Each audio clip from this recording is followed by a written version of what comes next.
2 mics, 1 code. Yeah, yeah. Scrolling through the chaos, headlines loud, hearts numb. Then I hear that drip talk, cutting through the hum. Gem with the side eye, true stain with the data in his cup. They don't just gas up dreams, they show you how to level up. Oh, from the hustle to the headlines, from the culture to the grind. Every angle, every timeline, they lace and never waste your time. Welcome to the daily drip. Let it run, let it run, let it hit. Oh, tech and politics, stacking common sense. Turn it up, feel it in your chest. Click in, let your future flip like describe your own ascent. Every gem, every take, every tip. And oh, yeah, they make it make sense. Yeah, I'm tired from the doom feed, faith and rent thick algorithm playing mind games, selling you the same quick fix. Then I catch that real talk about credit scores and crypto slips. Union fights and AI rights, and why your boss be talking slick. Left lane, right lane, truth rides in the same frame. If it's cap, they call names. If it's facts, they fan flames. Oh yeah. Welcome to the daily drip. Let it run, let it run, let it run, let it hit. Tech and politics, stacking common sense. Turn it up, feel it in your chest. Click in, let your future flip like subscribe to your own ascent. Every gem, every take, every tip. And oh, yeah, they make it make sense.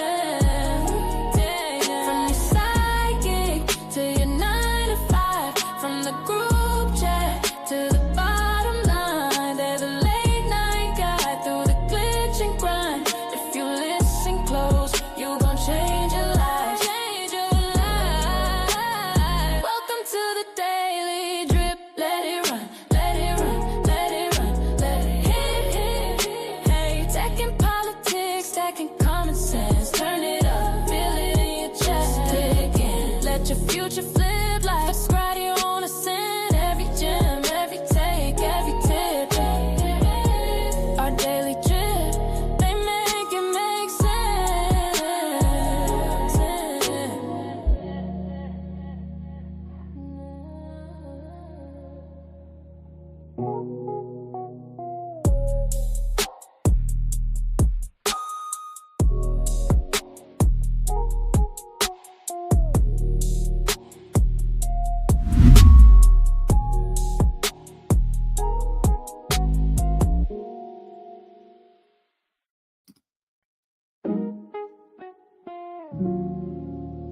Hey there. Hey y'all, it's me, your girl Jim Jones, over here trying to get some sip on. Welcome to our Daily Drip Show. I am your co-host Jim Jones. I am coming to y'all with a tech perspective from a female, and happy that y'all are dripping with us tonight. Along with me is my brother, Plain Dane. Give it up for the man with the plan. And he is on mute. He's the man that's on mute. Okay, you guys get me now? Yeah, you good now. Perfect. Yes, it's your man Plain Dane, coming at you guys with a male point of view. Quick background. I suck at this. I hate talking about myself, but here we go. 7 years of insurance, 15 years of education, and 45 years of just being a fantastic mammal. I'm here on this beautiful Friday. Shout out to everybody that's been reaching out today. Everyone was excited to see us today for some reason. So hello everybody. Thank you all for the continued DMs and support. And of course, we got our mans with the plans. Cassius, his name, aka Check Low, Check Mo. My dog. What's going on? I'm in the background. That's how I get down. Yeah, so yeah, Cassius Pay will be hopping in. He is the producer. He keeps things rolling and going and popping in when he feels the need to say a few things. But that is us. That is the crew, our Daily Drip Show. Yes. Thank y'all for being here. While you're here, make sure you hit that like button, hit that subscribe button if you haven't yet. Send to 2 people you like and someone you don't. Very much appreciate you. Shout out to Chill Guy and Jessa. Shout out to y'all. Thank y'all for joining. Very Yes. much appreciate y'all Thank being you. here. You're not Shout subscribed. out to the homie. You're not subscribed. Do that. Yeah, do that. And then it's somebody also called us 3 the smart way earlier. I thought that was dope. That hit me. I said, really? 3 the That was smart so way. sweet. I like that. So shout out to you. I'm sorry if I can't remember your name, but that was a cool little situation. Well, thank you. Appreciate it. And if you're trying to catch us on some of the socials, check below. That's all our socials, and y'all can check us out there. Okay, so today, y'all, we have a great show.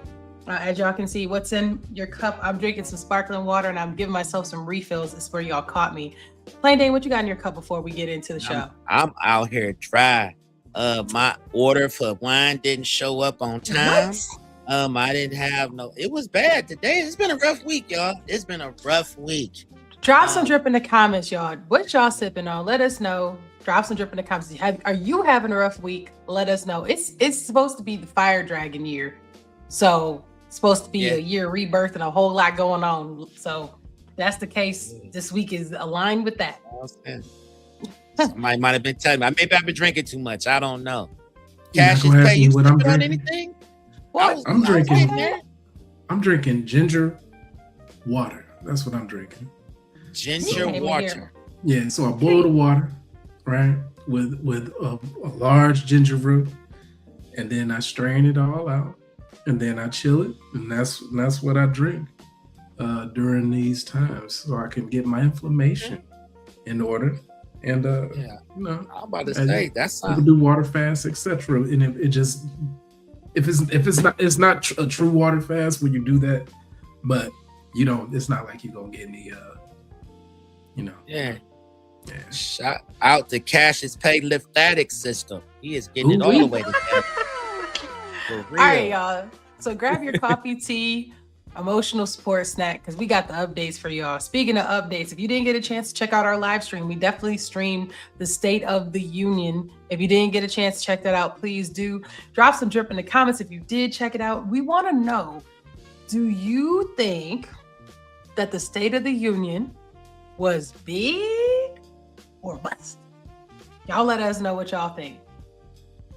Do you feel like it was long, or do you feel like there was enough to get through? Were there things that were missed or things that you were really looking forward to that he hit on? Drop some drip in the comments so we can circle back and comment on it.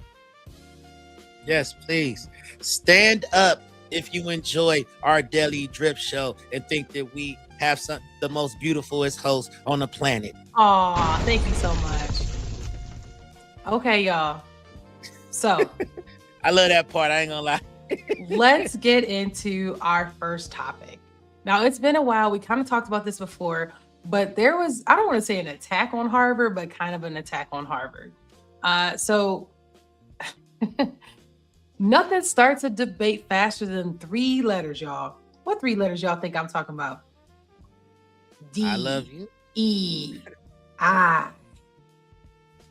Nothing starts faster because Trump said no.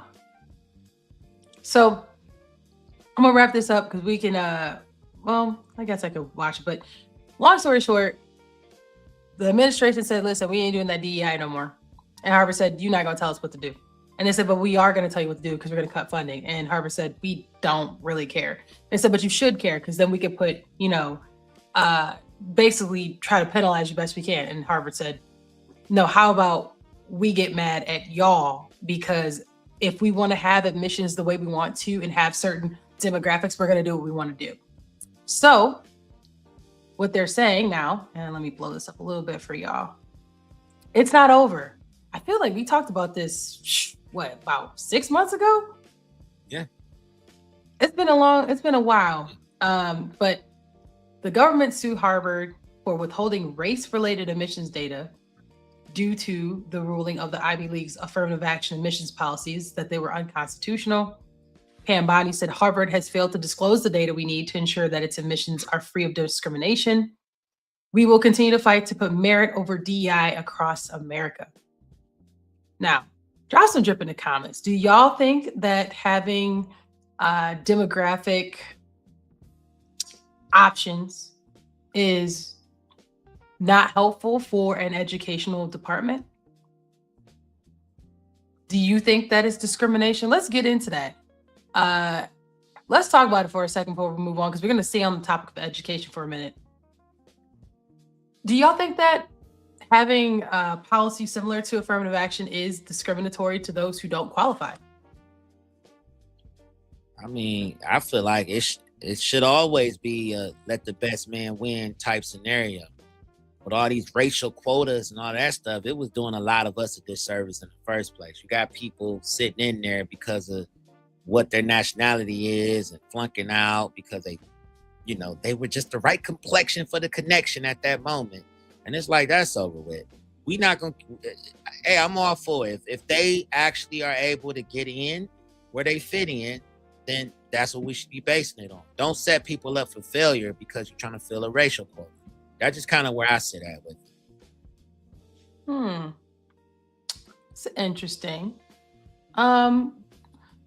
So here's my thing. And there's been many stats on this, that the majority, it's always when people say DEI, people typically think of, honestly, Black people. They usually think they talk about Black people, but DEI actually spans across any protected class. So whether it's LGBTQ plus, it could be disability, it can be gender, it can be race, it can be, no, I'm missing something else too. That's like on the tip of my tongue that I'm missing. But there's, did you say disability too? Yes, I did. There are protected classes at the federal level, and sexual orientation. I said LGBTQ. Yeah, sexual orientation. But there are protected classes that you can go and say, "Hey, I've been discriminated against," and that's the level of what affirmative action is, to give those classes a fair shot in opportunity. So when people say DEI, they always think usually of Black people, but actually all of those classes fall into that space. So let's say you have 8 able-bodied people of all races, and you have one person who's disabled. You have that person would qualify as DEI, as affirmative action eligible, if to give an opportunity. Now that's like usually just to apply. Like they can't just like toss out eligible people. Like you still have to be, qualified. Yeah. Like I can't pull a janitor up and talking about he gonna do the CEO job. Like, you still gotta have but maybe you do. If he has the qualifications to do that, then yeah.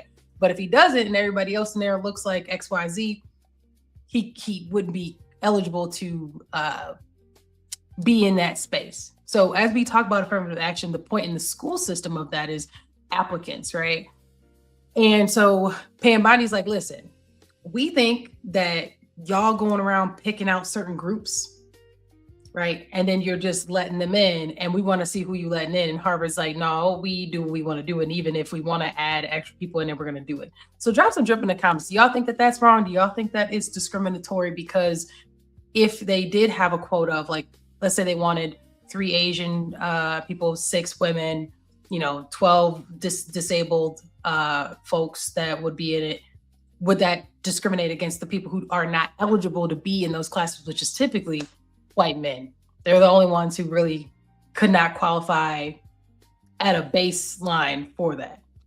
Really, honestly, they would have to be, disabled or something like that. But like just the core of you just being a white man, you not eligible to be DEI. Like I don't know how you would. I'm pretty sure. Yeah, you can be white and have a disability. You can be white. Yeah, I'm just saying. Like, yeah, you can be. No, but those are other.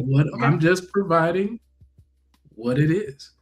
That's still a protected class. So correct. You can be a white person and still have all of those things. So correct. I'm just saying that take away from coverage. So correct. It does not take away from coverage. I'm just saying that you would still have to have the plus part of that, because you couldn't just be a white man. Like you just couldn't be a white man. Being a white man without those other factors, you are not in that group. That's all I'm saying. So Joe when they say, okay, Joe is vanilla in here. Shout out to Joe.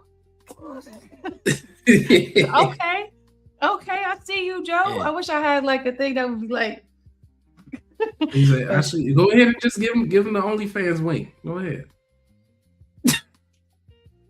Wow. That good. I'm right there. Right, like that. That's what you do. Oh no! Feel free to this, subscribe right? to the Super Fans Club, y'all.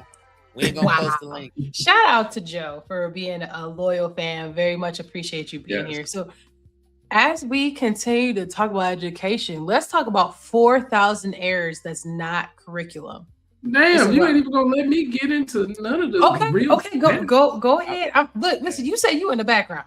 Okay, so I don't know when you hopping in, when you not. I'm just trying to provide some centered information. So, when it comes to like this in particular, we're talking about big money that was gone from Harvard, which kind of introduced big cuts. So, what are one of the places or one of the subjects that Harvard's known for? You got MIT, who's known for technology, but you also have Harvard, who's known for engineering schools, right? The part of the engineering school. So about 40 employees were let go because of the budget cuts that were the ramification from this. That's 16% of the staff. So the staff union called this the largest cut at any Harvard school in decades. So that lets you know how much it was hurting. Technically, I mean, I know they got endowments that they can go in and reach in the pockets if they wanted to. But in the separate round, though, Harvard Technology Services cut 38 IT workers as part of a wider cost cutting. So it seems to be, there's part for the course when it comes to some of this.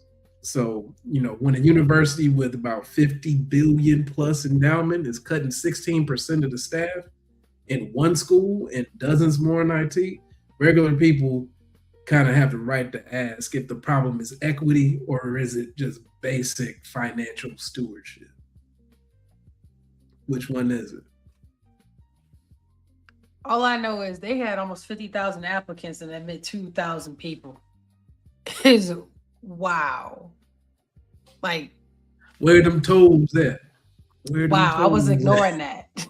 So I know that Cassius Pay talks about those who work there, but looking at the applicants alone, this is published information for the class of 2029. Now, this is for the class of 2029, so that's for the future. That does not mean the people they have transferred. That does not mean the people that. Can you zoom in some?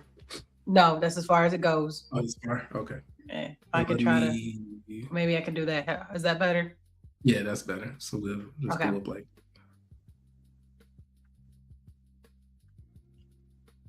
So now it's gonna be too big.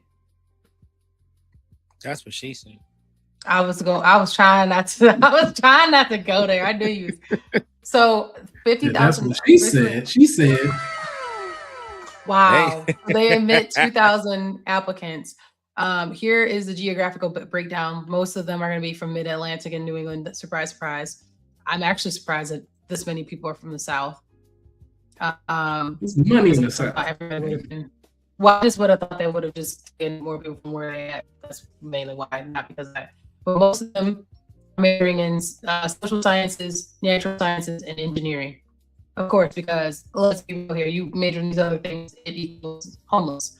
To be honest, like you're not gonna do that out in the world, more likely. Well, maybe if you go to Harvard, high chance. Let's look at the race and ethnicity, right? So 41% are Asian American.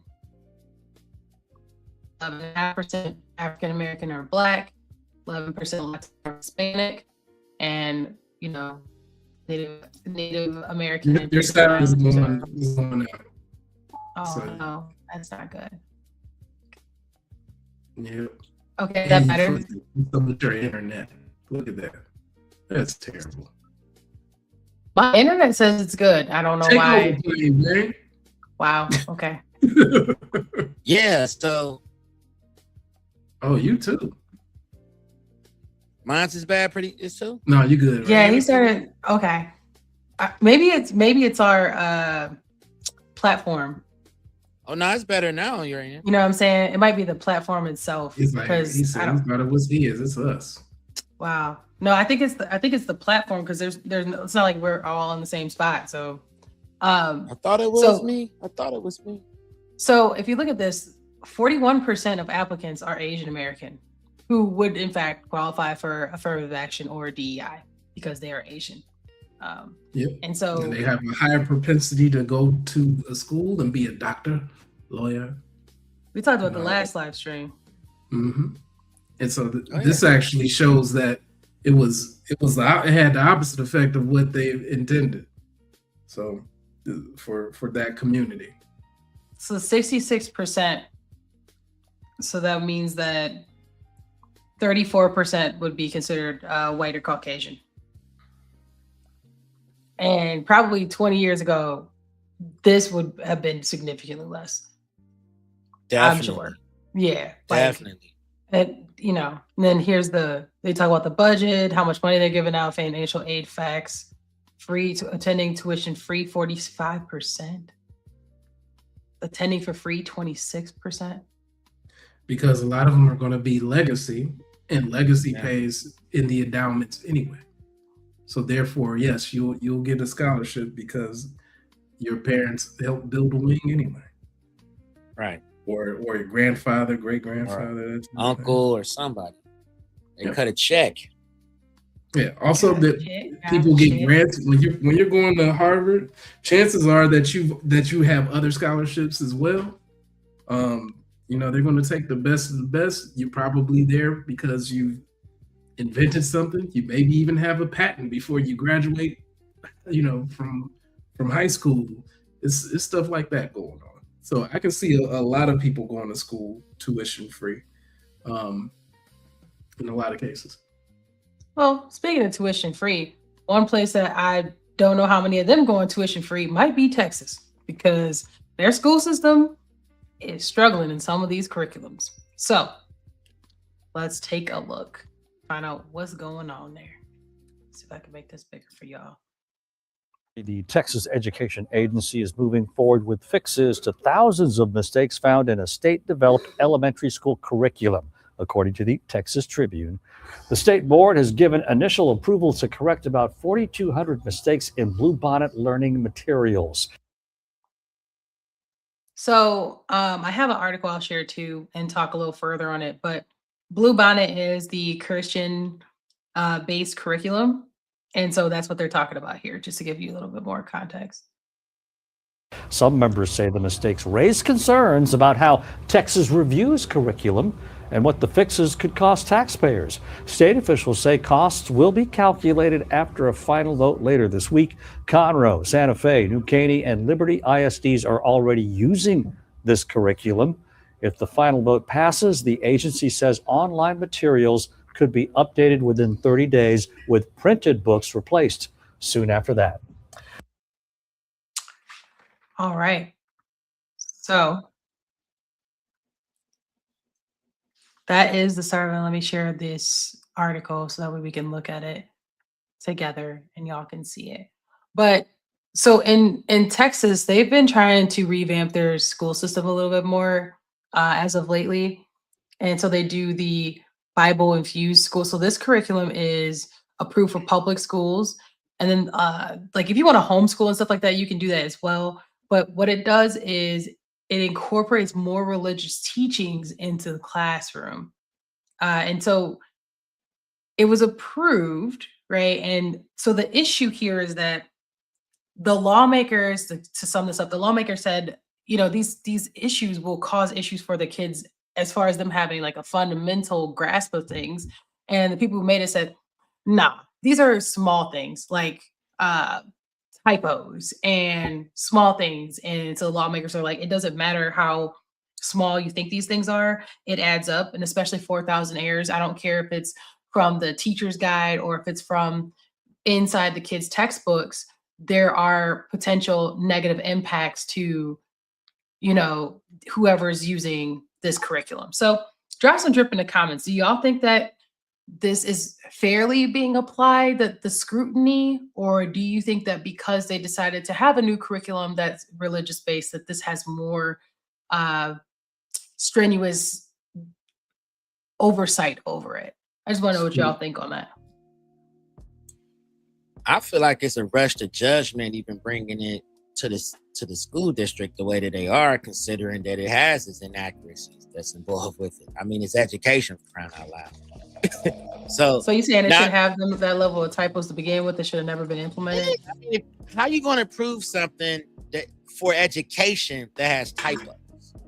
That's what the lawmakers said. Yeah, like it just doesn't make any sense. Like I'm about to teach the kids English, but yeah, we misspelling the out the gate. Like, come on now. Like I feel like it's almost sounds like a money grab. Like they see that there's a void in the school district because God has been removed for a while, as we know. You know, they took prayer out. We used to do that, you know, in the 80s and 90s. That was a thing in school. But do kids still pledge allegiance in class? Were they doing that? Oh no. Okay. They stopped doing, even when I was working, they weren't doing it anymore. And you know that we didn't even notice it, but it was just one of those things that we just didn't do anymore in the classroom. It just stopped. You know what I'm saying? And a lot that of might be one of our issues right there. That yeah, might like be one of them right there. They got away from God. I mean, for a while they got away from God, and I think it's been a lot of conversation about it. And it just looked like somebody was like, "Oh, they letting God back in. Let's hurry up and throw something together. We got to get in on the God train. They're about to bring it back." And it's like, come on now, let's do it the right way. And they said, "What we gonna name it?" Well, I got this stick of butter. How about Bluebonnet? Right, right. And Bluebonnet ain't even butter; it's margarine. That's a whole. See what I mean? Like typos, inaccuracies. Anyways, but that's the thing. I mean, they have Catholic schools. They got schools that's geared towards this type of learning. I don't think that forcing it into a public setting this fast makes sense. I mean, if the parents are okay with it down there, then that's fine. But at least make sure that it's accurate. Don't teach the kids wrong. And that's what it's Tiffany Clark, who's a Democrat, basically said the same thing as you just said. But the Republican board chair is like, nah. Colin Dempsey is an education official, and they're just saying like some of these things, like, yeah, they're errors, but they're minimal. They said that 1,900 of the changes said that were made that are duplicate corrections in the teacher guide, student workbook, and other documents. They're saying they're like grammatical fixes. They're not factual errors. So what they're saying is, instead of it saying like, I don't know, maybe it has a picture of a cat and it's just missing the word cat.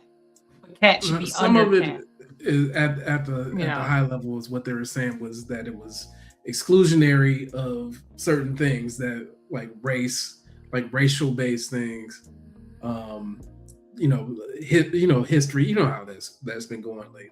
Right. But it was around 4,200 corrections that need to be made, some of which were just suggestions. So, but there were 4 other curriculum publishers together there that only needed 16 corrections. So this means that Bluebonnet, gotta love that marketing, accounts for more than 99% of the requested fixes in this review cycle. So that's why it's just real haphazard. So 1 in 4 school districts, are using at least some of Bluebonnet's reading materials already, covering about 400,000 students, with $60 per student as a state incentive attached. Right. So, yeah. My last part about this is that you really don't got to be anti-faith to say that, Bible infused program serving 400,000 kids needs 4,200 fixes while everybody else has 16. We owe our parents better quality than that. That's it. They paying for that. That's it. Yeah. Tax dollars is at work, baby. Get it right. Get it right. And honestly, I feel like they should have kind of, walked it in. Let parents have their meetings about it, have conversation, open dialogue. And then if you want to opt your kid into this type of education, at least they could say, well, this is parental driven. We talked to them. They want this. It makes sense. You know what I mean? It just, like I said, it just sounds like a taxpayer cash grab, the way they're rushing it in with it's just a few mistakes. Somebody got it in and they just shoehorn it in. Right. Yeah. About to hit a lick. That's why I'm saying millions. We talking millions. You know what I mean? Like, that's a lot of money. That's like when $60 per kid. Come on now. Yeah, that's like when Oprah's boyfriend wrote that book. Who, Stedman? Stedman had wrote a book. He went on a book tour, and was doing all of these appearances in different school districts. Like, and a part of his appearance was that you had to order so many books to get him there.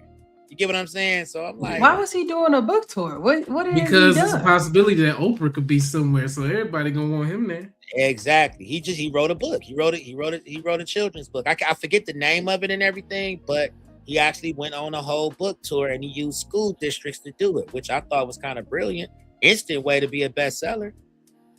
I'm gonna hit all the school districts and they're gonna want to, you know, and with the possibility that my woman might show up. There you go. Oprah's boyfriend is on a book tour. You know what I mean? That alone is gonna draw attention. It's weird. It's crazy. It's crazy. It's weird. That's weird. I see what they was doing though with this. They saw the guy been missing. They're like, ooh, we got a void. Let's hurry up and let's rush it in. Before, you know, let's trump it, as I like to call it now. When you rush something in before people hurry up and try to stop you from doing it, we got to trumpet, y'all. So we go ahead and get this in before they say no. That's the way it felt. I don't know. Reading that article, I'm like, they could have waited. They could have walked that a little bit slower. You know, fine tooth comb it a little bit. It's education we talked about here. I know that some of these states are doing the whole like redistribution of funding, where certain states are instead of giving it to the public school, you get X amount of dollars for your kid to go be homeschooled or go do this or whatever kind of school program you want to put them in, versus them going to the public school. And if I'm not mistaken, I think Texas is actually either doing it now or intend to do that, where they get the funds per kid. So I think that they probably try to implement this so then they can get ahead of being able to offer like a religious-based curriculum. You know what I'm saying? So yeah. There's a lot going on. Catholic school. It's called parochial school. Like this stuff. Yeah. They want them to be home, but they want you at your house. They don't want you to come in. That's the difference. Don't call me. I'll call you. Don't call me. But they just sweet. What they call those schools? Like, yeah. We have schools. Jesuit school, yeah. Yeah, like they have schools. He said just sweet. We always call it just everybody. Sweet. Well, hold on. That's like, I don't know if that's a Midwest thing. Everywhere does not have Jesuit schools. Like that's not like Catholic schools. Like I would say in the Midwest, there's a lot of parochial and Catholic schools, stuff like that. That's not like that everywhere. I don't think that they all have these high schools that offer like all boys schools and all girls schools and stuff like that. I think that might also be nuanced. Then where you at? It could be, but I didn't visit. I'm like, At this point, everybody got an online curriculum that you can tap into. Yeah. You know what I mean? That's gonna offer you this kind of education. I just feel like on a public side, we haven't seen this. So it's kind of still new. So I feel like they're taking full advantage of that, even when there's just a few mistakes. It's okay. Give me the 60 kid. I think we ready for the new high school. You know what it's gonna be called? What? ICDC. ICDC high school. ICDC. Speaking of putting guardrails, let's talk about President Trump telling Anthropic, well then F you big-headed, President Trump said, oh, you ain't gonna let me, I can't do, wait, you took me? Oh, for real? Then forget it then. You'll never do business in this city again. kind of type of time. So this is his X post. I don't know how, it's probably super small, so let me blow that up for y'all. Is that better? Yeah. Yeah. Okay, cool. Yeah. Okay, so this was today, and long story, he says the left-wing nut jobs at Anthropic have made a disastrous mistake by trying to strong arm. I refuse to call it Department of War. And force them to obey their terms of service against our Constitution. Their selfishness is putting American lives at risk, our troops in danger, and our national security in jeopardy. Now, here's my question on this one. You ain't never had the robots in the first place, so I'm trying to make it make sense on the putting them in danger. I mean, if they never made it, they would have still been in danger. So, I mean, like, we also arguing with something you never had. It'd be different if he was like, "Oh, try my robots, give me my robots back. You can't have them." Like that's different. That's different. If I gave you a bunch of prototypes, it was out there whooping butt, drop kicking, all that stuff, and then all of a sudden I'd be like, yeah. So we learned all we needed for your stuff. We're gonna bring them back, and that's not how I understand that to be. But because of that, he said, nah, cease all use of their technology. He said, we don't need it, we don't want it, and will not do business with them again. This will be a 6-month phase out for agencies like this, agency like the Department of War, who are using Anthropic's products. I just can't take that. Like, then he tells them, you better get your act together and be helpful during this phase out period, or I will use the full power of presidency to make them comply. We already know how that goes. We will decide the fate of the country, not some out of control AI company run by people who have no idea what the real world is about. It's about guns and butter. So I don't know if we're gonna tell them they don't know what they're doing if they build the robots. That's going, but okay. They're not building the robots. However, I'm just saying they have the actual technology. Yeah, I mean they have the technology, and for you to be like, you don't know what you're doing is of a song by Devin the Dude. Oh my gosh, not Devin. I ain't gonna be able to say the whole thing. That's up for show. There you go. Oh, you end up with no. Yeah, Anthropic. Anthropic smacking hands before they even touch the stove. That's what they basically was doing. It's gonna be hot over there, baby. Well, you gotta set the precedent, right? Yeah. Oh no. Early on, we listen. We gonna tell you how to use this because we already see where this can go. And no, ain't no T2000s on our watch. That's basically what they were saying. And Trump was like, wait a minute. We paying y'all to the tune of what? You gonna tell me what to do what after we done cut the check? Nah. Nino Brown, what he say? Cancel that. I'll buy another one. That's basically what he was saying. Basically. Like, I'm gonna find one that's gonna do what I wanted to do. Good luck. Because I'm sure they got their tentacles already in your stuff. You got to pull them on out. And they're already in there. I don't know if 6 months gonna be enough time, but all right. Issued an ultimatum threatening to end its partnership with the AI company Anthropic. The company, which makes the chatbot Claude, faces a 5 p.m. deadline to agree with the Pentagon's terms for using their technology. But Anthropic's CEO has drawn a hard line, saying he cannot in good conscience give into the Pentagon's demand and allow unrestricted use of its technology. Military officials warn that if the company does not comply, they run the risk of damaging their business. So for more on this, I want to bring in our senior White House correspondent, Selena Wen. So before we get into that, because, we got to chop it up real quick.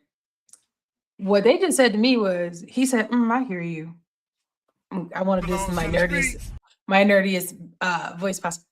Well, we're going to stand on business. Standing on business. We're gonna stand on business. Like, it's okay. I ain't putting my foot down. I'm putting my proverbial foot down on this one. I imagine that he sounds like Milhouse from The Simpsons, and that just made Trump even more mad that someone who sounds like Milhouse from The Simpsons told him no. He was in there. He was acting like an alpha beta on Revenge of the Nerds. Geek. Yeah, I would have been mad too. So it sounds like he was just like, no, I'm not gonna do that. Which, to be fair, before we get into this, if you are someone with a science certification, a science degree, or something in the science area, you're supposed to have a duty to have ethics and morality when you are creating, deploying, and reviewing the things that are made. And so I would support him in this, if considering I'm assuming that one of those 3 areas is what made him say no. And it is actually literally his duty to say no if that is the case. You are supposed to. I think a lot of people don't take that to heart, but that is how you protect humanity with science in a lot of ways. Yeah. I mean, they're not a military outfit. I mean, that's the main thing. They're a software company, and I'm pretty sure when they woke up, they went like, how many people can we delete today? You know what I'm saying? All of them. But like, all of them. All of them. That's Elon. Hit the button. No, I'm just kidding. Let me stop. I'm just kidding. But the Pentagon awarded 4 AI companies contracts worth up to $200 million each, though. And or what they're trying to do is like they're trying to build an AI first military infrastructure, and Anthropic was possibly one of them, right? Possibly. So Trump right. You don't know that for has sure. now right? ordered the entire federal government to stop using Anthropic within 6 months after the company refused. You know, so that's what's going on there. So the main part that people keep skipping over is the other part, which is domestic mass surveillance. That's the shit I'm not down for, right? Yeah. So domestic mass surveillance is the other part. Everybody want to talk about the autonomous weapons piece. That's the more sexy part. But domestic mass surveillance is the other piece. And under that was, you know, that's the whole thing. So the real tension here is the Pentagon wants AI to be able to use for quote unquote all lawful purposes, including surveillance and autonomous weapons, while, you know, an AI firm like Anthropic is willing to walk away from 200 million. They don't need that 200 million. Not for. I was gonna say that's. I mean, right. They said we crossed the line about Americans, so that'll make people at some point, right? Because things swing and sway. You already know how it go. Boycott these mother lovers. That's the next thing. Anthropic said we saw how Will Smith got handled in Enemy of the State. We're not about to we're not about to help contribute to that type of activity times 12. Because that's basically what's going to happen. I mean, it's going to be a more elite situation of being able to watch citizens. We know this. So, I mean, guardrails should be up. I mean, it should be a discussion. It should be voted on. The American people should kind of sort of have a say in that, I believe. You know, but outside of that, there's some cool stuff that can happen with the military as well as a result of this. So, come see, come side, but it needs to be controlled to a degree, because all we need is somebody in there to be pissed off at a girlfriend or something because she didn't found the new guy, and you know, right? Not a robot showing up at the house, right? You know what I'm saying? Dead or alive, you're coming with me. You know, that kind of shit. Ain't nobody on delivery. Like what? We didn't order nothing. Yeah, some of that. Murphy, the nerds.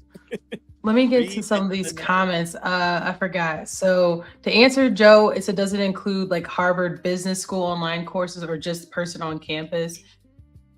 I'm not sure, but I would assume, going back to the Harvard conversation, that the DEI would apply to everybody because it would be anybody who applies. So I think that is probably everything, but I would have to double check that.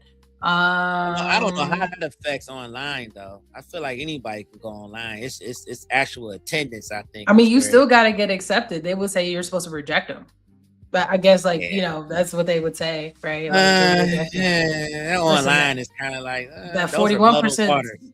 That 41% too high. Yeah, that's muddled waters. Joe said they like Montessori schools.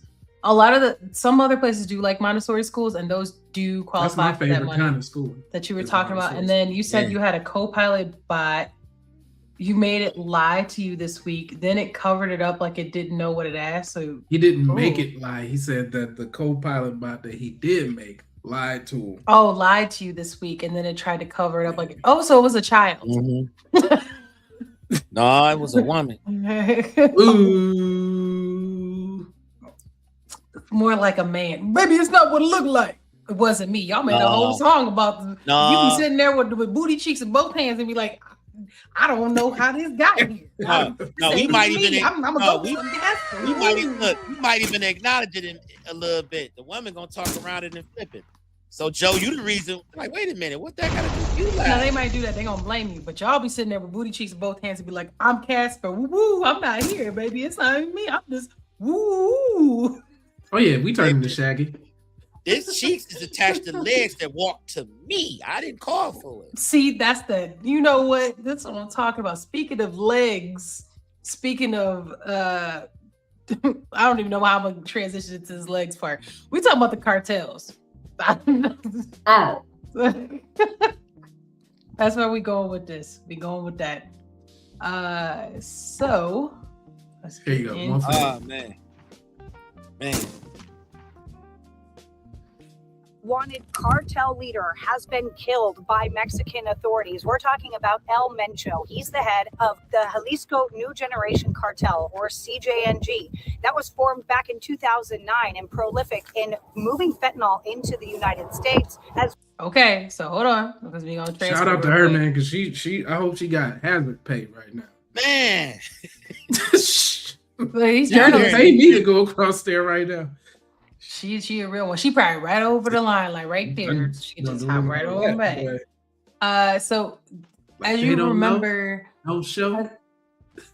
President Trump had ran on the fentanyl crisis being a high issue. President Biden also said it was a high issue as well. And most of the fentanyl pointing of the main culprit was pointed at Mexico. So keep that in mind as we continue to watch this video. As well as dropping bombs on rival cartels and things like that. They're known as one of the deadliest, most dangerous gangs in Mexico. Now, this leader here, he had a $15 million bounty on his head from the United States, who did provide some intelligence, according to the White House, when it came to going. Look how, y'all see how close sis was to that wall? She right there. Sis right there. That's the wall right there. She right over it. Okay. Well, that looks like she might be on the Texas side now. She ain't. She got as close as she needed to be. Mm-hmm. Yeah. They got their footage. Got back. Got the hell up out of there. She was like that. You got it. You got the shot. All right, come on. Let's go back over. They about to burn Costco's. Ultimately, a love interest that essentially led officials to where he was hiding out, and that's how they ended up capturing him. He was hiding out, and that's how y'all hear how you got caught. Actually led officials to where actually led officials every time. Actually led officials Helen in the Troy. United States who did provide some intelligence, according to the White House, when it came to going after El Mencho. But it was ultimately a love interest that essentially led officials to where he was hiding out, and that's how they ended up capturing him. Well, they captured him, and he actually died when he was being transported. Now, you'll remember CJNG, they are the cartel who earlier this month actually ordered its members to shoot across the border at Border Patrol in hopes of potentially putting heat on its rival cartel, Sinaloa. Okay. This is tinfoil Kofi on. All I'm saying is... he died in custody, supposedly. At least you was willing to say it. Yeah. At least you was willing to say it. But my man's got caught by trying to get some cat.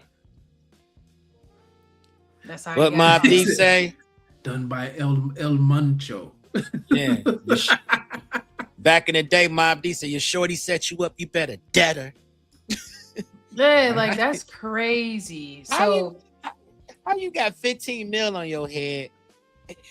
You got a successful cartel and you fall behind some cat. That cartel was worth 50 billion. Right. Billion. And you let some little twat get you up out of here. Yep. Raise.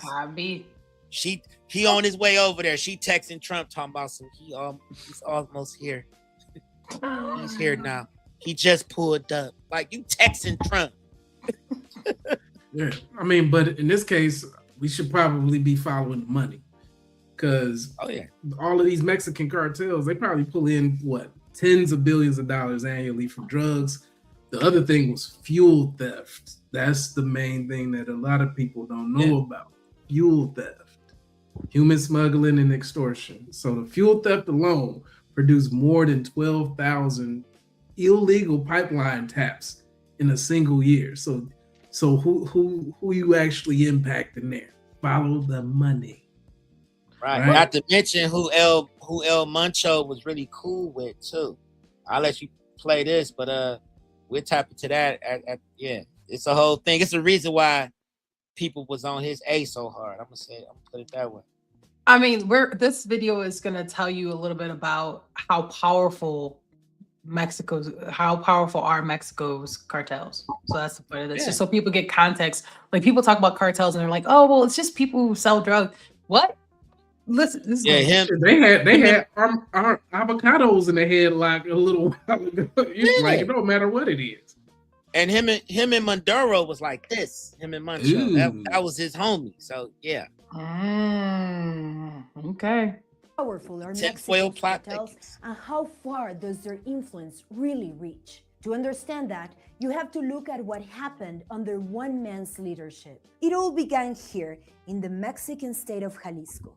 Nemesio Oseguera Cervantes, better known as El Mencho, founded the Jalisco New Generation cartel here Say that, in El Mencho. 2009. According to the DEA, El Mencho's cartel originated as a local armed wing tied to the powerful Sinaloa cartel, which is based here in.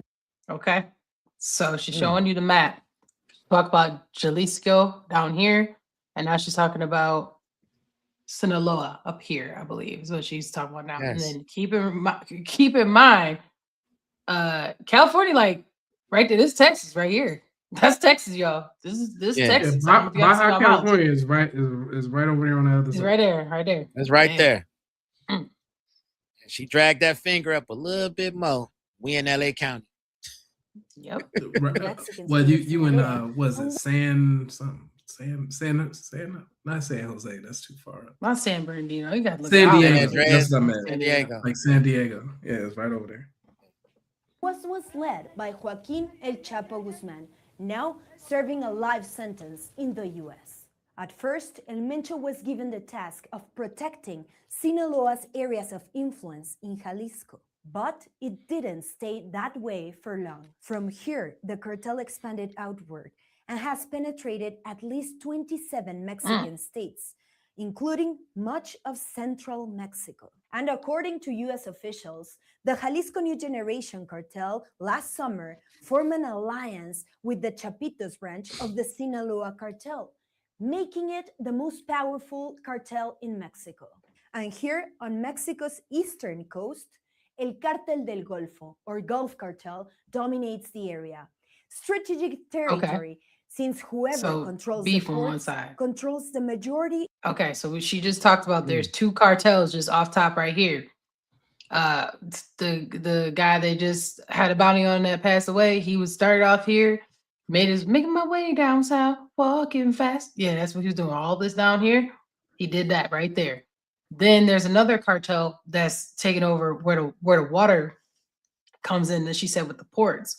So obviously that's gonna have beef right there because you are manning a part where we could be making money, right? And that's right there at the bottom of where Texas is at too. So that's just two. She ain't saying nothing about nobody up here, and she ain't saying nothing about nobody down here yet. So we're gonna keep it moving.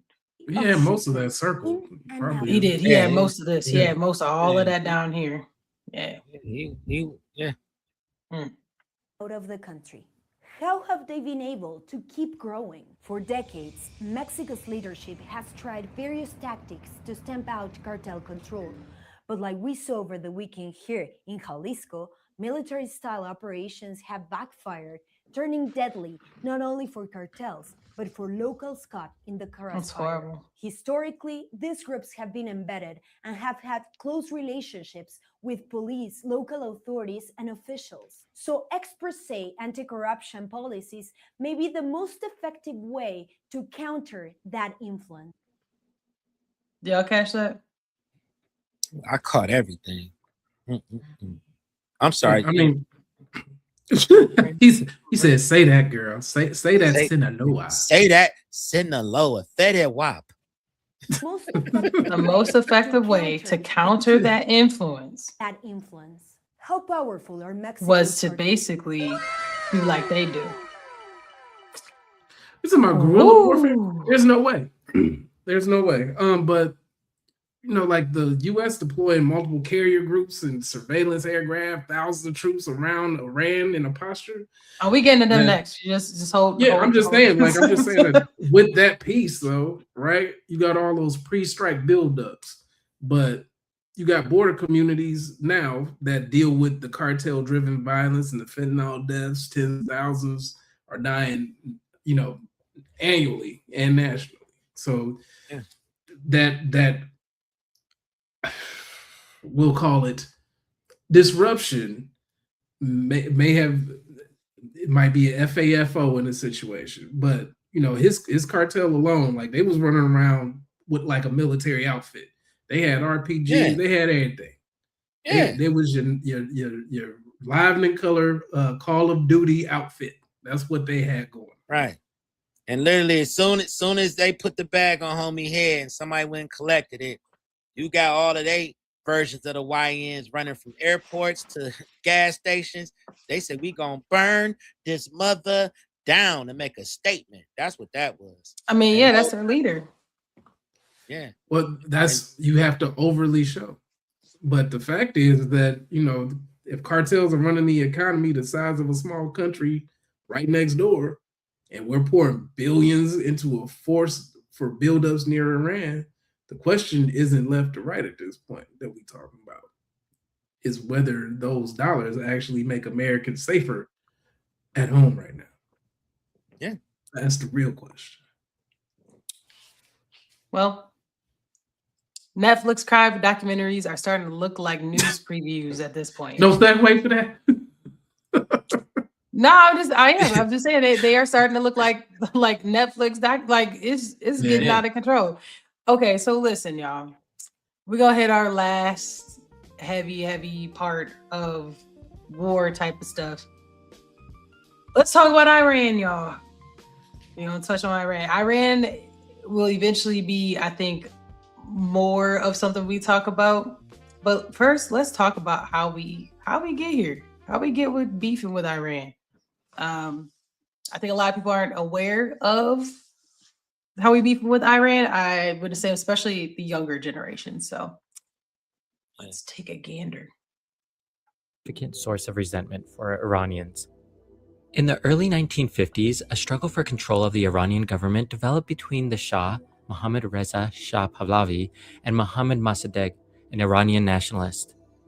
In March 1951, Mossadegh secured passage of a bill in the Iranian parliament to nationalize the vast British petroleum interests in Iran. Mossadegh's power grew rapidly, and Mohammad Reza was forced to appoint Mossadegh premier. A 2-year period of tension and conflict followed. In August 1953, the Shah tried and failed to dismiss Mossadegh, and after riots broke out, fled the country. So the one thing both of these have in common, we talking about oil. Look at Sound you familiar? connecting the dots. I'm Sound proud. familiar? Look at Iran, Venezuela, Mexico. Do with that as y'all will. The dots are connected. Several days later, however, Mossadegh's opponents, with the covert support and assistance of the United States, and here we go. Here we go. Here we go. Couldn't be more than 2 seconds. CIA and the United Kingdom MI6 restored Mohammad Reza to power through a coup. This coup reinstated the Shah, Mohammad Reza Pahlavi, as a monarch and led to his authoritarian rule, which lasted until 1979. Next, there was the 1979 Iranian Revolution. The revolution led to the establishment of an Islamic republic under the leadership of Ayatollah Khomeini. This marked a major ideological shift and a break from the pro-Western stance of the Shah. During this time, there was a hostage crisis in the U.S. Embassy of Tehran, in which... Okay. I'll see this right here. So let's sum up what just happened. Homie was over Iran, had to promote other homie over here because they was making money. And eventually they were like, well, since we care about what he talking about, you can get out of here. So he leaves. US and UK said, no, you're not. You gonna pull you going back in there like a boxer in a fight. You going back in there. So you can do it, Rock. Yeah, right. I threw him back in there. Okay? Get back in there, you son of a bitch, because Mickey loves you. Right, we got to get this money, brother. Threw it back in there, right? And then as soon as there was a chance that basically Islamic Republic, so religion kind of powered this through to make regime change. If you think about it, like religion does a lot of things for folks, right? And making change and rebirthing is one of those things. And so sounds like when that perspective came, they said, we don't want the folks in our business. If you can make that happen, let's go. And so he said, not only can I make it happen, they gotta get up out of here. So I think this is what he talking about. He about to get the West up out of there. 52 Americans were held for 444 days, that's over a which year. symbolized the deepening rift between the two countries.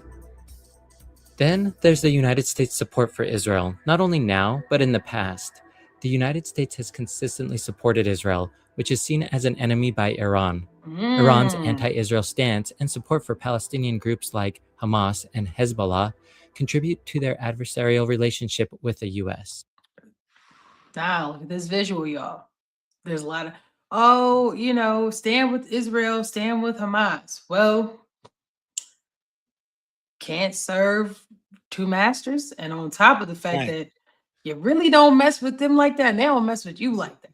So we're seeing where alliances are. Stand back. That's where I'm at.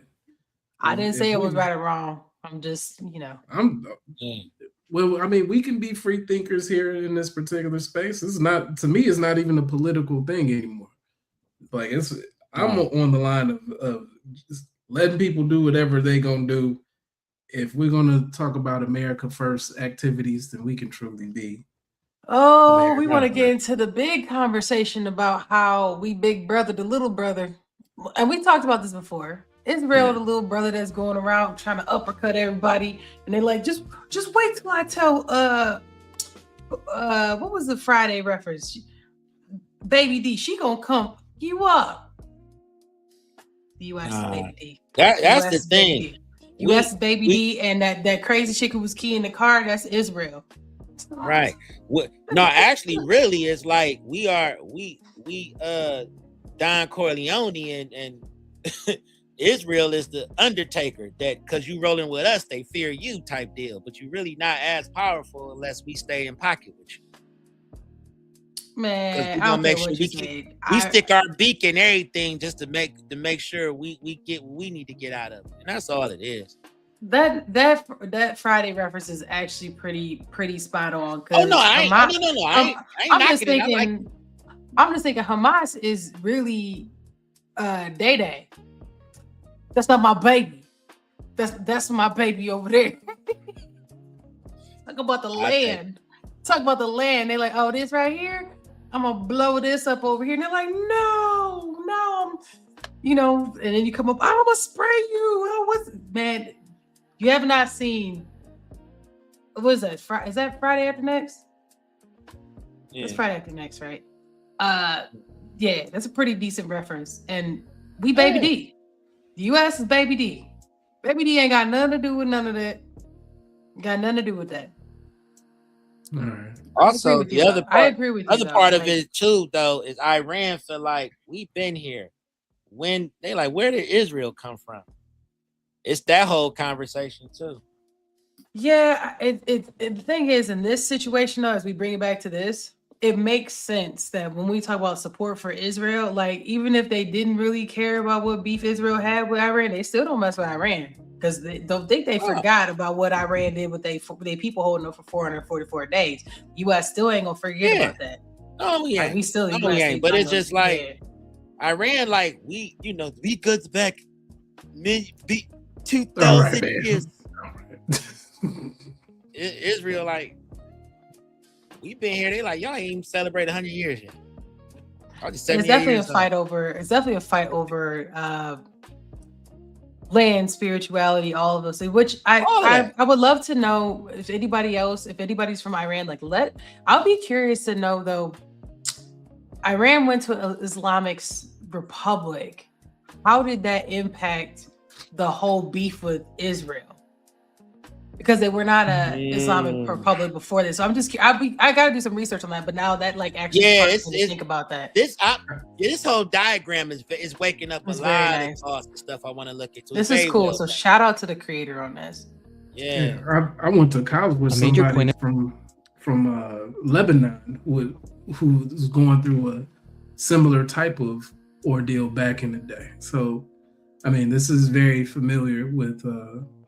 Just the uneasiness in the region. So, yeah. Oh no, I messed that up. Sorry, y'all. I messed that up. How much of this you rolling? Republic under the leadership. Right. Okay, that's probably We talk about the nuclear program that Yeah. may or may not exist. So, well, there's different parts of it. So we can go to the recent events. That's Executive order banning nationals from 7 Muslim majority nations, including Iran, from entering the U.S. for 90 days. Iran calls the ban an obvious insult to the Islamic world and responds by conducting a ballistic missile test. The back and forth marks the sudden escalation in tensions between the two countries, raising concerns about the future of the Iran nuclear deal. In 2018, Trump fulfilled a campaign promise and announced he was withdrawing the U.S. from the Iran nuclear deal, which he viewed as one-sided. He also placed new sanctions on the regime. Critics were concerned that this would cause Iran to restart its atomic program and set the stage for more conflict in the Middle East. So I will stop it there. But just to give a little bit of context, we can come back to this again at a later date. But this right here tells you this is in reference to 2018, right? Is that what he said too? It's 2018. Ooh-wee. Make sure that's what he said. But in the recent term, a week after his inauguration, President Donald Trump. But in his recent term, he said, nah, he wasn't. Now, let's fast forward to more recent events. A week after his inauguration, President Donald Trump signed an executive order banning nationals from 7 Muslim majority nations, including Iran, from entering the U.S. for 90 days. No, Iran calls the ban an obvious insult to the Islamic world and responds by conducting a ballistic missile test. The back and forth marks the sudden escalation in tensions between the two countries, raising concerns about the future of the Iran nuclear deal. In 2018, Trump fulfilled a campaign promise and announced he was withdrawing the U.S. from the Iran nuclear deal, which he viewed as one-sided. He also placed new sanctions on the regime. Critics were concerned that this would cause Iran to restart its atomic program and set the stage for more conflict in the Middle East. Yes, from the first term. So then when he came back in, just keep in mind too, like if I'm around Iran, I already know you about to be on some stuff and not like us because you didn't like us the first time at that point. And if your perspective of us is this, then I'm already coming in defensive. So there's a lot. We'll keep this close. I think that make sure you put the link to this particular in the notes. In the show notes. It's very informative. I was gonna say, please, because I'm watching this. I'm probably gonna watch this whole thing before I lay it down. It's very interesting. I thought it was cool. I loved watching the YouTubes where people draw everything out because the visual and you being able to follow it is super duper helpful. But to give a little context for me before I go before we go to our next topic, my part, and I'll pass to y'all, is we can very well, have things that we don't like about another country, right? We could very well not agree with some of the things that they do. However, I had to agree with Cash's pay. I can't get that we just back Israel because of Israel. However, in this instance, I think it's backing Israel, but it's paired with the fact that they are like the government already doesn't like Iran in itself. And so I would hope that our government is doing their due diligence to not try to bully them, I guess you would say, and to make sure that as we are addressing these things that we're coming in to try to make sure that we can coexist, because this whole world needs to coexist because technology is indiscriminate. Somebody anywhere could be the next genius to make the next thing. And that's all I got to say on that one. Yeah, I can dive deep on this one. I've had a total disdain for how we back, I've never hidden that, but at the end of the day, if we just we speak this America first thing, we really need to live that, because like I said, we got our face and hands are in way too many conflicts that really don't have nothing to do with us.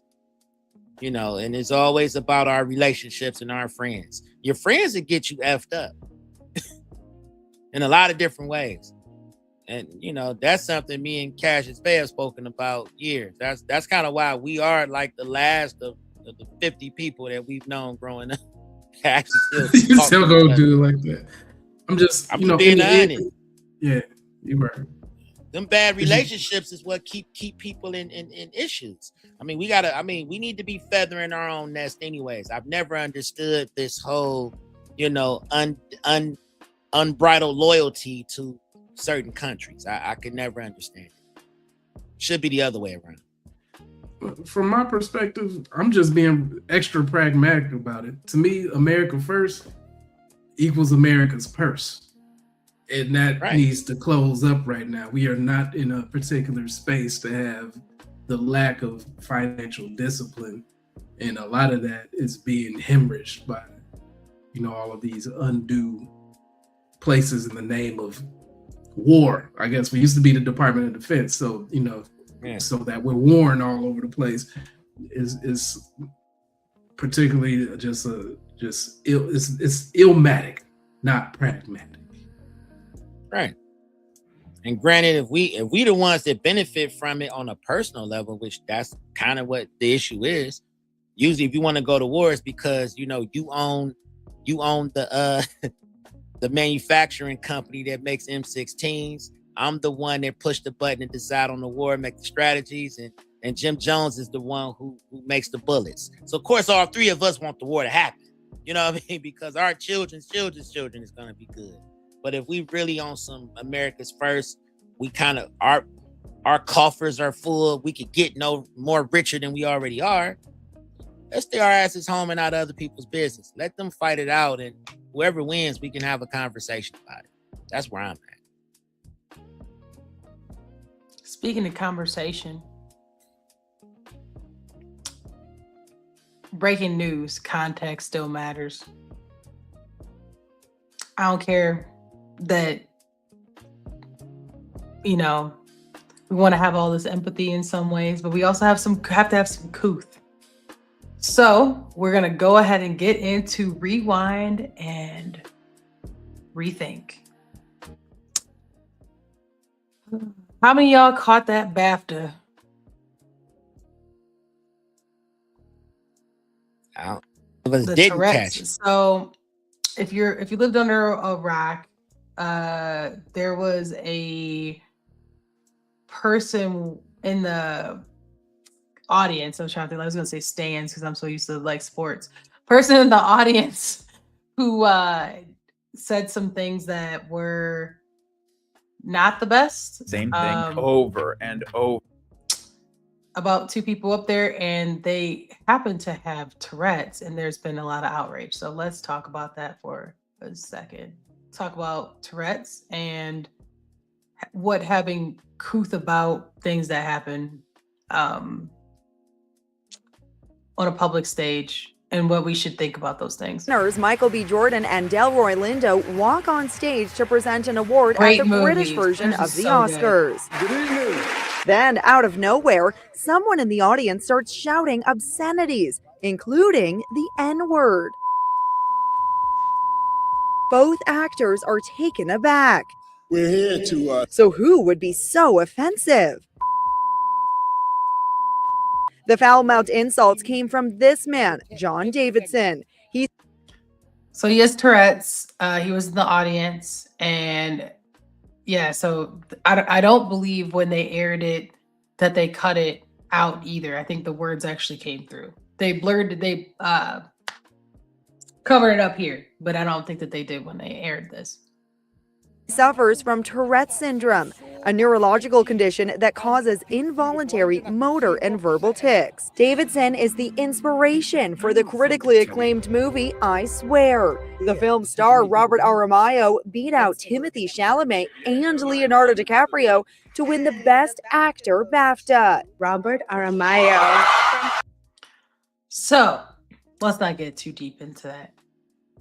Let's talk about,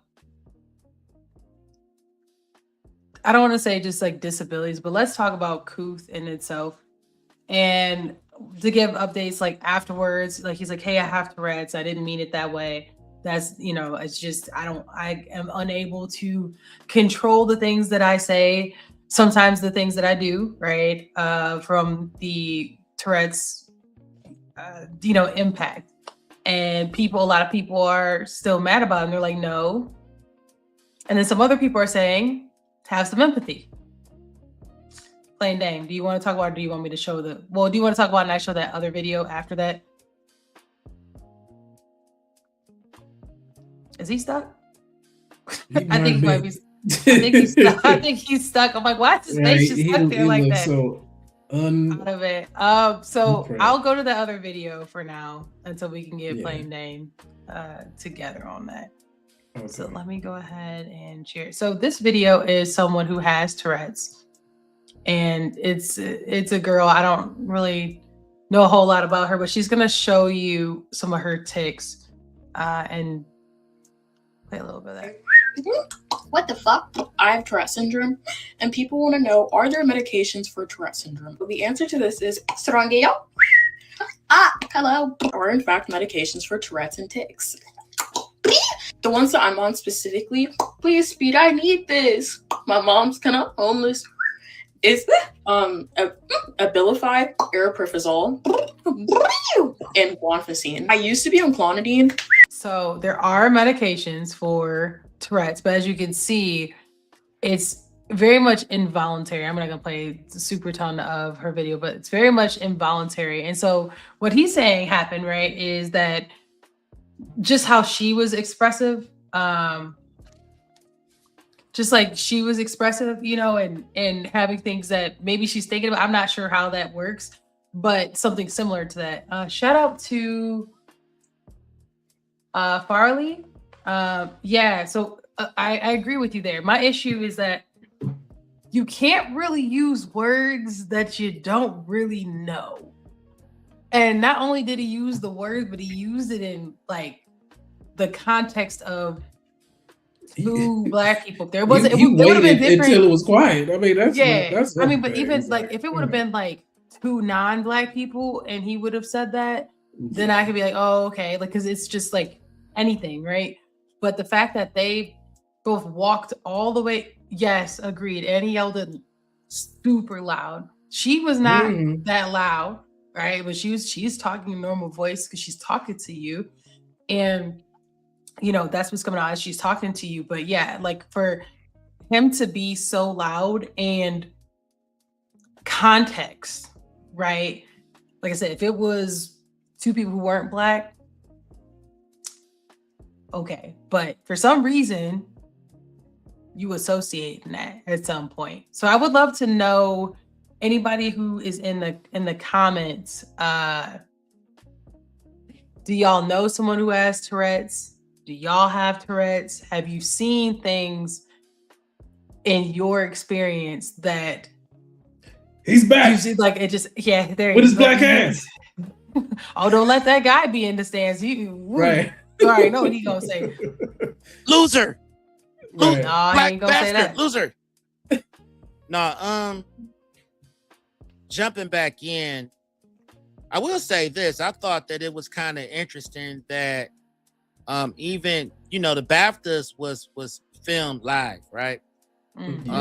What was the intelligence behind still allowing, of all the stuff that you could have blurred out, cut out, why did we insist on leaving that in for everybody else to hear after the recording?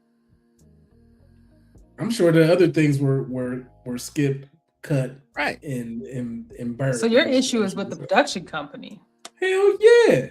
Yeah. Somebody thought that shit was funny. That's how I view it. What they did was they basically wanted to play in our face and play on our emotions to get us talking about BAFTA. Because why the hell else would we be talking about the BAFTAs? It's not necessarily a conversation amongst our peer group. I don't recall the last time I'd be like, hey, did you catch the BAFTAs? We don't watch that.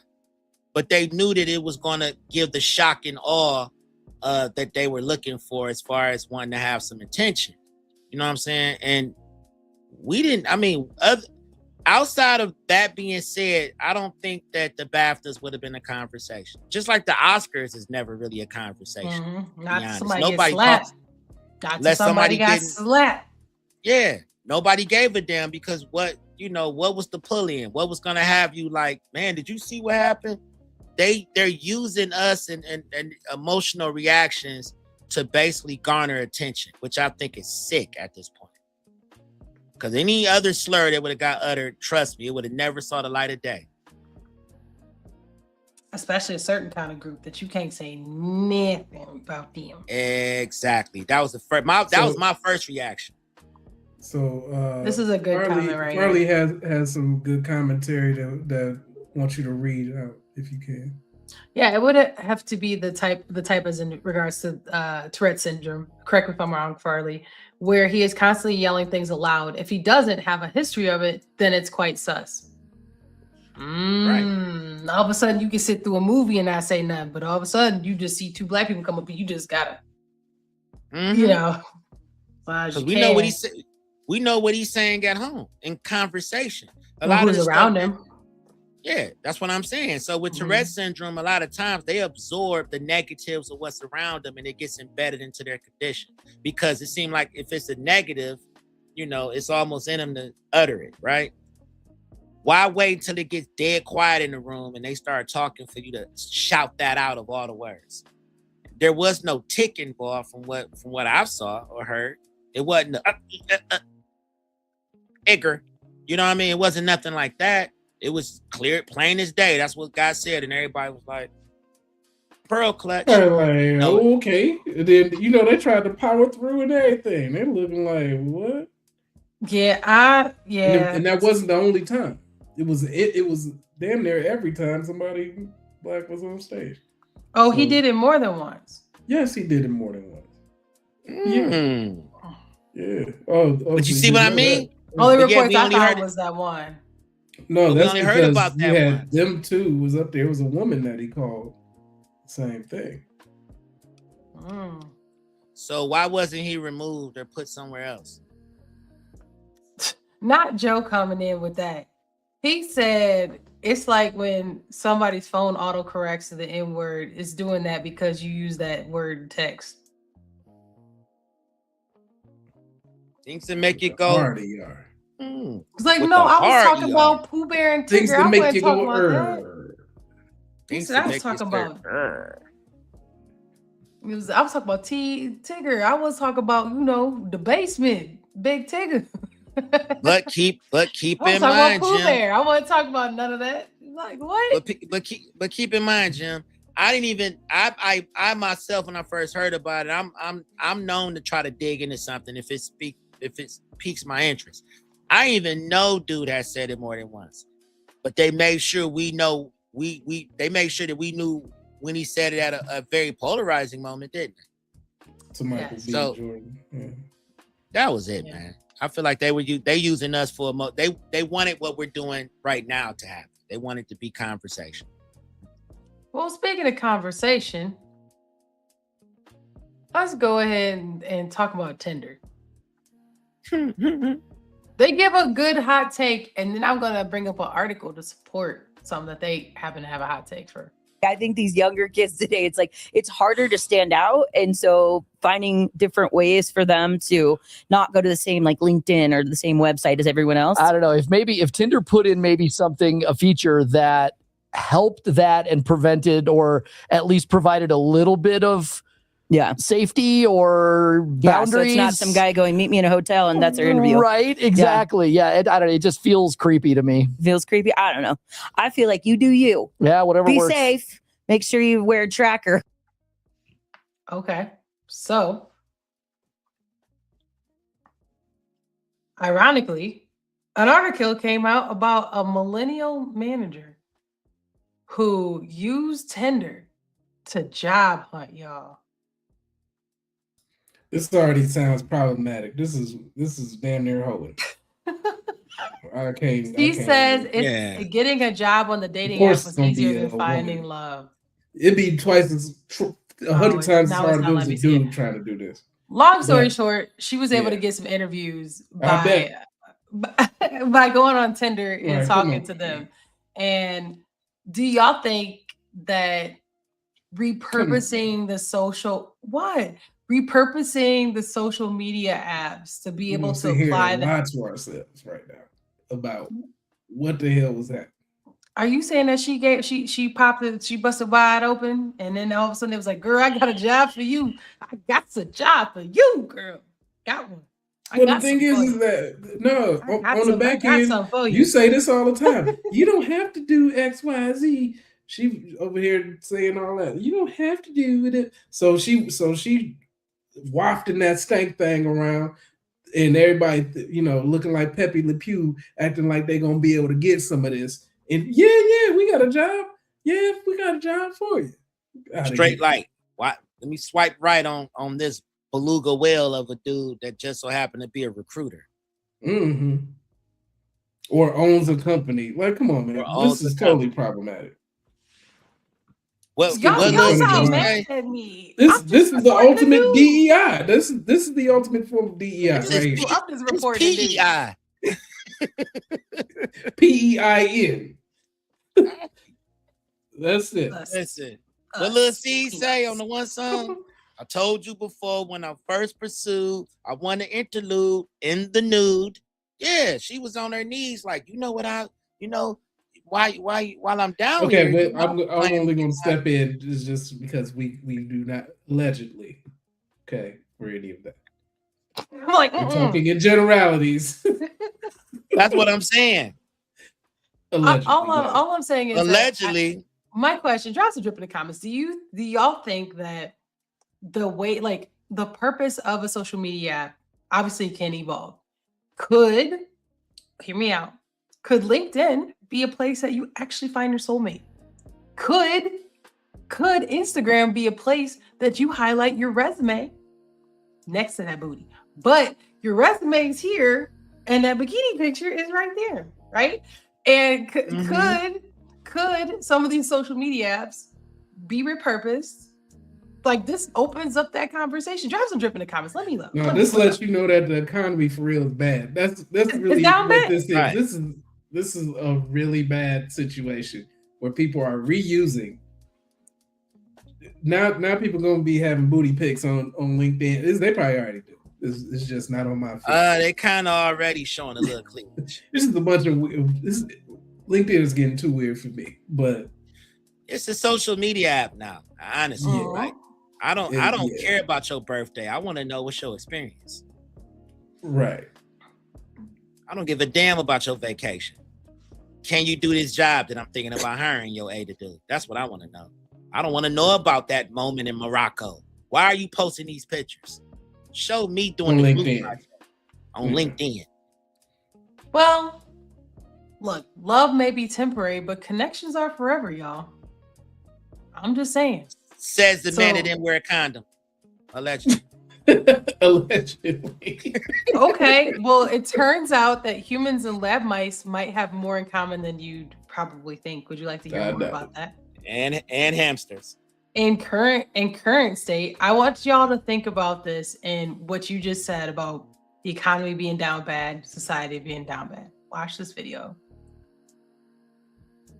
The mouse paradise, a scientific experiment from the 1960s. They made the perfect world for mice with unlimited food, safety, and no predators. In the beginning, they placed 4 females and 4 males and let them multiply. The population exploded, hundreds, then thousands. Then something strange happened. They stopped mating. And within 4 years, they were extinct. But why? According to... Okay. Before we get to what happened, before we get that, you gotta read this one out. All right, I'm feeling that, but that's a good one. Going to start at OnlyFans, but call it Only Jobs. Only Jobs. That's what they do. The only job I got for you is for you to, Lawsuit. He might be on something. Right.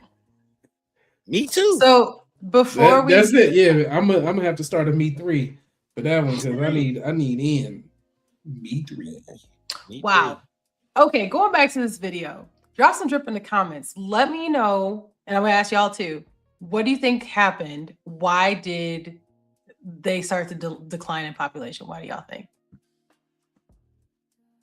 They had everything they needed, and then all of a sudden they're extinct after a shorter period of time. Ego. Okay, what do you think? Are you talking about me? Yeah. Drop some drip in the comments, y'all. When there's no need for when scarcity declines, you're thinking about yourself. You're not thinking about working as a group, as a community to get something involved, and that leads to I, me, mine, as plain Dane says sometimes. Here you go. Okay. All right. Let's hit play. The Beatles wrote a song about it. Let's see. Let's see if what happened.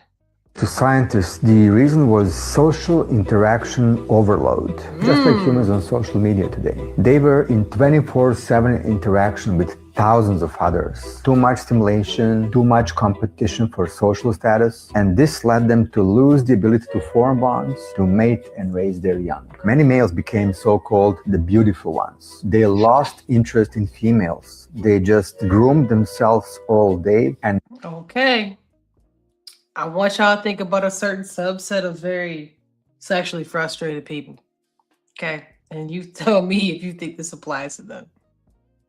withdrew completely because they could not compete in this chaos anymore. And the females followed by losing interest in males. So no mating, and they all just died without having babies. Since 2010 smartphones, Parallel sound familiar? humans are living the same social interaction overload, 24/7 status competition, income and lifestyle comparison with thousands of others, physical looks to impossible standards. And many young people just choose to withdraw. For the first time in history, young people are having less sex than their parents. 30% of men under 30 had no sex for a year. Loneliness epidemic hits us harder than any virus could. You know, the mice couldn't turn this off. But you can. I thought that was a good message. Yeah. That's sad. No sex for a year? That's when Plain Dave got out. That was a loud laugh. Jim Jones, that was a loud laugh. You must be getting it. Yeah. He said, She said, I feel you, Plain Dane. I feel you. But I can't reach you. Death can't reach you. Because I'm just thinking of a sense of young men specifically. He said young men 30 years old, like hormonally, like dudes are far different than women at that stage of their life. And to think that you got all this pent up hormones and you ain't got none in a year is crazy. That's why I laugh, because I'm like, no wonder why they calling these chicks all these things online. Somebody go get them some coochie. Please. They in the gym. They in the gym. Yeah. I'm seeing these young guys in the gym with us. And you know, the 40 and over population, we all got a quiet bond. We ain't talking to each other. We just seeing each other in the gym. We giving each other the head nod. Them young boys is crowded around the bench, and they talking about these bitchs ain't ish, and they pushing. And I'm laughing. Matter of fact, good friend of mine, that's a comedian out in LA, we just had a conversation about, there was a picture that's been circulating, went viral, of some guys standing in VIP with purses on and women sitting below them. And nobody talking to nobody. They just standing there looking. And I told him, I said, back in my day, we would have had the whole damn club.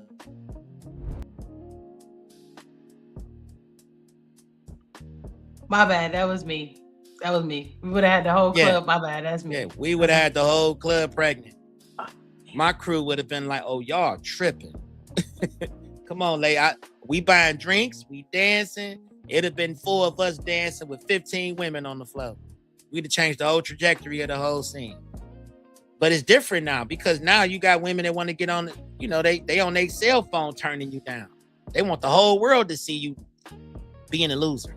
So these guys are just like, we're not subscribing to this anymore.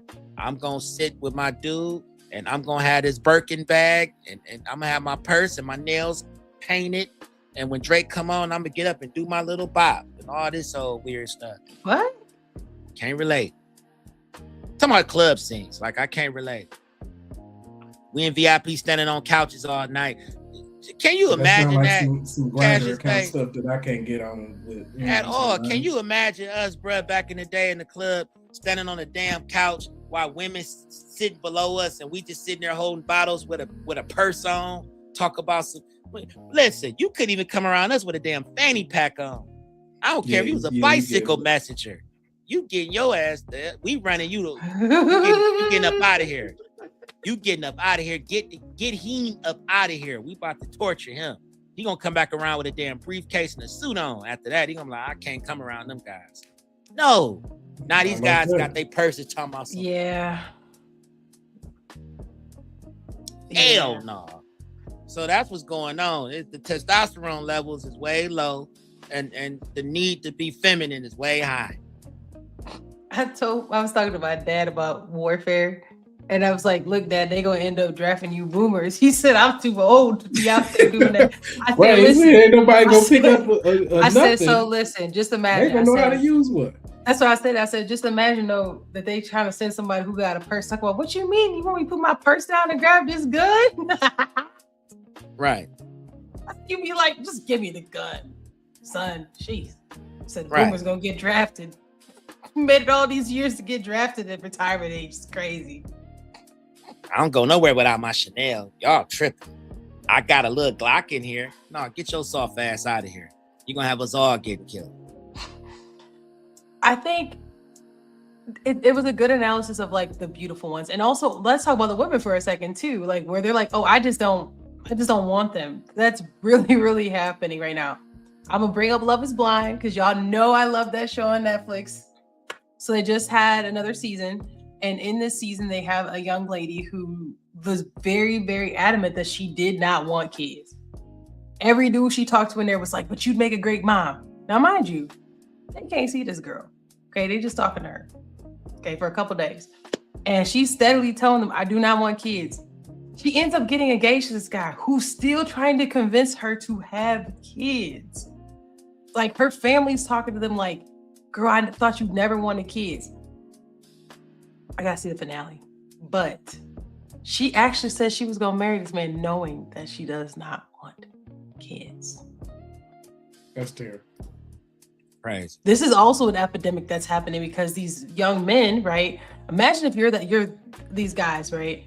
And on one hand, you have the beautiful ones, right? They're like the ones in the gym dames talking about, man, they ain't nothing, you got them. But then on the other hand, you got the guys who are trying to do the right thing, right? Get married to this girl, try to start a family, right? And I mean, you pumping and pumping and pumping and ain't no baby because sis never stopped taking that birth control, okay? And what happens with the population then? So on both sides, it's a lot of stuff not working for, yeah, you know what I mean? Like, I think that was a great video to show that. That's my 2 cents on that. Check out Love is Blind if you haven't yet. I love that show. Crazy. I just can't even imagine. That's why I'm like, man, they lucky I'm married. They so lucky. Because listen, the thing is now, we got this epidemic of everybody skinny now. So them Plan Bs work. They working. They popping pills like in some states. In other states, not so much. I don't know. You got to go across state lines to get stuff like that. Oh yeah, I forget about that. I'm sorry. A lot of people want to get married now. Yeah, I mean, I guess you're right with the skinny epidemic going on. Everybody little now. Everybody it's little. Still body positivity. And still body positivity. They positively want to be slutted out and go back home without the responsibility of crumb snatcher to deal with. Allegedly. This picture gonna be a fossil in a couple years. They're gonna be like, remember this? You don't see these too much no more. Look at her belly. Like, what is that? It's not that? A tumor. A tumor. It's not a tumor. Yeah, it's wild, man. A lot. That's the other thing too. I think that's why a lot of people just want to get married now. So I see marriage is on the rise a little bit. Mm-hmm. So first of all, we want to get married because we tired of being turned down. That's just it. Well, on camera, we tired of being turned down. I mean, they get married and then they ain't give y'all no baby. I mean, that show was one instance, but like there are people I've met that genuinely don't want no kids but still want the dude. And I'm like, yeah. That man want kids though. So how you finna do this? Because he wants kids. You don't want kids. Why don't you just get a guy who don't want kids? My oldest daughter is on There's that plenty way. of them. There's plenty of dudes that don't want kids. Yeah, like why? And some why of them will not? be sugar daddies too, right? You want to live that life. Sugar daddy don't want no kids. Sugar daddy already got kids. He raised his kids already.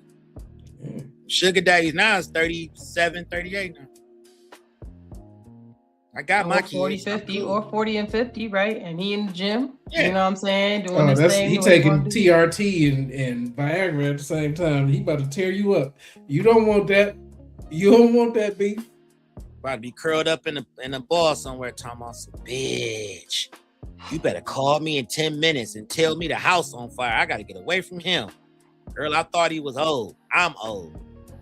She ain't know he was in the gym 5 days a week, pumping. He was in there like this. These young bitches don't stand a chance. These young bitches don't stand a chance. Yeah. But instead they, it'll be guys who really want kids. And I think this mouse experiment was a really good ending wrap up for us, because as we talk about society, right? We talked about the State of the Union. We talked about the many beefs that we've had. We talked about education, right? And we talked about morality, ethics, truth, honesty, and where is our society going? Looks like it's going to be a whole lot less of this. A whole lot less of this. I don't know. Especially with the economy the way it is, that also is playing a part, because people are drowning, baby, in childcare costs. It's crazy. Wow. I know in Washington, I've heard of people paying $6,000-$7,000 a month for like 2 kids. Baby, stay home. I got us. Stay home, baby. So it's just insane. So anyway, that's all I got. You can count that as income now. Yeah, like just stay home. That's you going. I'm gonna go to work. 6 figures. Yeah, I'm gonna to pay the child care bill. Cut that monkey ish out. You embarrassing us. Just and stay home. Just so y'all can be in a brownstone somewhere. You might as well just live in a different level of means. Just cook. A lot of people cook.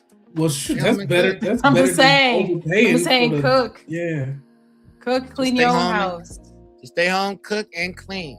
Watch somebody else, baby. While you watch your baby, add one more baby to there. Make you some money. And turn off the Instagram. That chick is sleeping on the air mattress that's giving you all that bad advice. Don't listen to her. Before she talk to you, all you hear is she gotta inflate the bed. Don't listen to her. Stay home. Never mind the patriarchy, as y'all love it. The patriarchy. Got y'all the patriarchy. It's your favorite buzzword. The buzzword should be save some damn money. Stay home. Raise your children. Children need rearing. But they don't. But some of them don't want no kids. So like me having and that's another obstacle, right? Not only did I not want the kid, now I can't even go to work and I'm stuck here with the kid. Like that's how this hierarchy is happening in some of this. Like not only did they not want a baby, now they home with the baby they didn't want. Why would they? Yeah, I think we got a lot of birth declines gonna continue to go down. Your fault, not ours. Stay your ass home. I'll be home by 5. Cook, clean, and get ready. The nearest in the cabinet. Make sure it's bald. It's Mr. Nasty. You weird for that. But all like Jim Jones, you did bring up a lot of different points in this conversation. I would be remiss if I didn't talk about all of these things and how it applies to precious metals. So like, oh, here we go. Silver is one of the I put that bet in on Kelsey. I'm like, never not gonna talk about it. I knew it was coming. Just silver is back up in the high 90s because of many of these things that we've talked about. So, and not just silver, just precious metals in general. Like people tend to go and run to things that they know when there's a lot of times of uncertainty.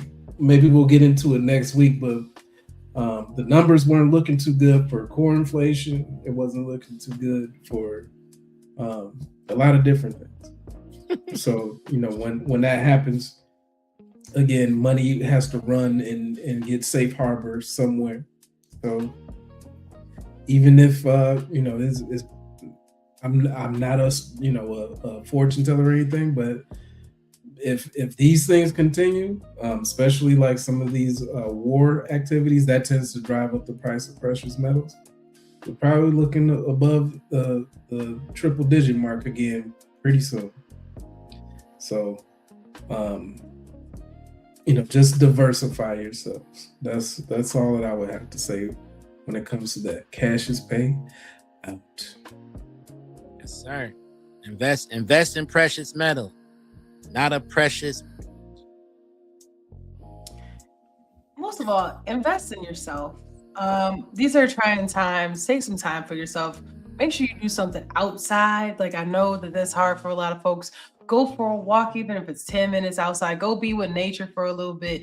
It really goes a long way. Try to make a habit of that if you can. It can really lift your spirits. So we talk about a lot of heavy stuff. We try to be a little funny with it, but at the same time, like this next week, we could come back and just add on this potentially, because this is things happening in the world.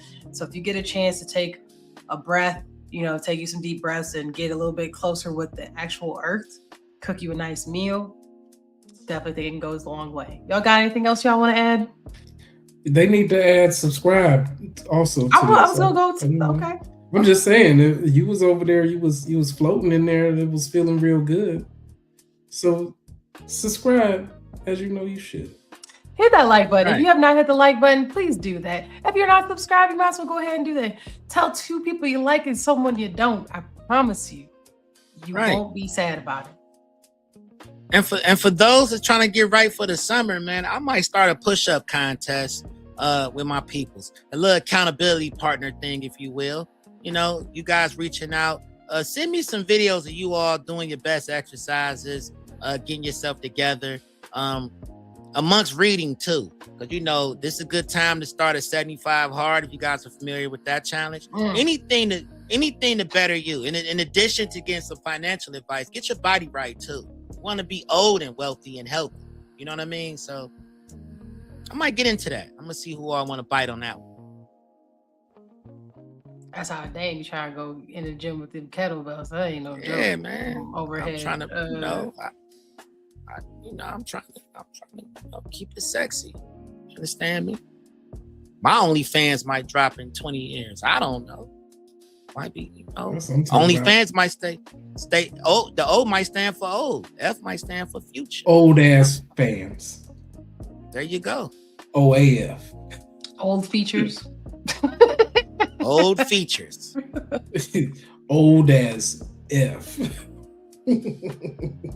All right, y'all, that's all that I have for us for tonight. Thank you for dripping with us with this long late night drip. We appreciate y'all. We're here every Friday night, typically about 11 p.m. EST. Make sure you check out the page, check out the community section. We got polls. Make sure y'all vote, because that's how we know what y'all like. And if it don't update, then y'all go get what we get. So make sure y'all go vote. Let us know what y'all think. I'm Jim Jones, your co-host. Along with me is my brother, Plain Dame. And in the background is Cassius Pay. We will check y'all out next Friday. We'll see y'all there. But in the meantime, looking forward to them likes and subscribes. We'll talk to y'all later. Be out of here. Peace. Have a good one.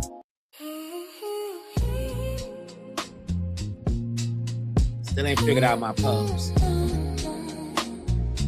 I don't know. You got to figure it out. I'ma steal it. We work.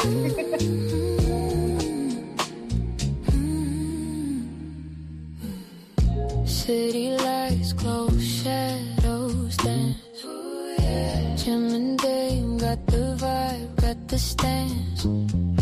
Cash is paid, bring the bass, make it last. Drip, drop, drip, drop, smooth as glass. Late night, whispers in the air.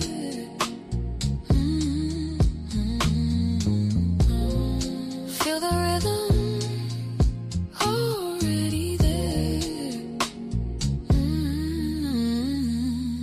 Drip, drop.